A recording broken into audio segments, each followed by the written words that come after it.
Hello everyone, welcome to my YouTube channel. ನಾನು ನಿಮ್ಮ ಅಶ್ವಿನಿ ಪಾಂಡು. ಎಲ್ರಿಗೂ ಅವ್ರ ಹುಟ್ಟುಹಬ್ಬ ಅಂದರೆ ಏನೋ ಖುಷಿ. ಆ ದಿನವನ್ನು ಅವರವರ ಖುಷಿಯಂತೆ ಎಲ್ಲರೂ ಆಚರಣೆ ಮಾಡ್ತಾರೆ. ಆದರೆ ಹುಟ್ಟಿದ ದಿನ ಅನ್ನೋದು ದೊಡ್ಡವರಾಗಲಿ ಚಿಕ್ಕವರಾಗಲಿ ಎಲ್ರಿಗೂ ಕೂಡ ಒಂದೇ. ನಾನು ನನ್ನ ಹುಟ್ಟುಹಬ್ಬವನ್ನು ನನಗೆ ಖುಷಿ ಕೊಡುವಂತೆ ಆಚರಣೆ ಮಾಡಿಕೊಂಡೆ. ಮೊದಲು ನಾನು ಮನೆಯಲ್ಲಿ ದೇವರಿಗೆ ಪೂಜೆ ಮಾಡಿ ನಂತರ ದೇವಸ್ಥಾನಕ್ಕೆ ಹೋಗಿ ದೇವರ ದರ್ಶನ ಮಾಡಿದೆ.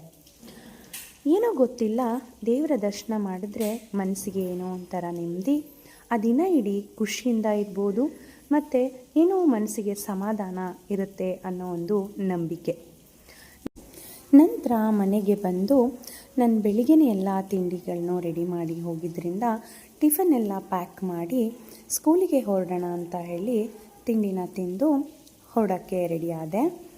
ನನ್ನ ಹುಟ್ಟುಹಬ್ಬಕ್ಕೆ ಯಾರೆಲ್ಲ ವಿಶ್ ಮಾಡಿದ್ದೀರಾ, ಇವತ್ತು ನನಗೆ ತುಂಬ ನಿಮ್ಮ ಕಡೆಯಿಂದ ಪ್ರೀತಿ ತೋರಿಸಿದ್ದೀರಾ, ಎಲ್ರಿಗೂ ಕೂಡ ಥ್ಯಾಂಕ್ಸ್ ಹೇಳ್ತೀನಿ. ಹೀಗೆ ನನ್ನ ಚಾನಲ್ನ ಸಪೋರ್ಟ್ ಮಾಡ್ತಾಯಿರಿ. Thank you friends.